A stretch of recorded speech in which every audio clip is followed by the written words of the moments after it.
ದೇವ್ರ ನಾಮ ಮಾತ್ರ ಮಹಿಮೆ ಬರಲಿ.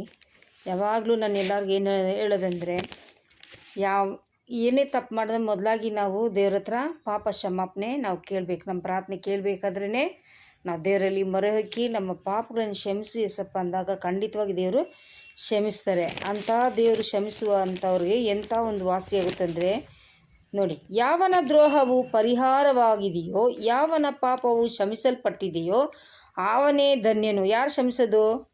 ಏಸಪ್ಪನೇ ಕ್ಷಮಿಸೋದು. ಯೆಹೋವನು ಯಾವನ ಲೆಕ್ಕಕ್ಕೆ ಅಪರಾಧವನ್ನು ಎಣಿಸುವುದಿಲ್ಲವೋ, ಯಾವನ ಹೃದಯದಲ್ಲಿ ಕಪಟವಿರುವುದಿಲ್ಲವೋ ಅವನು ಧನ್ಯನು.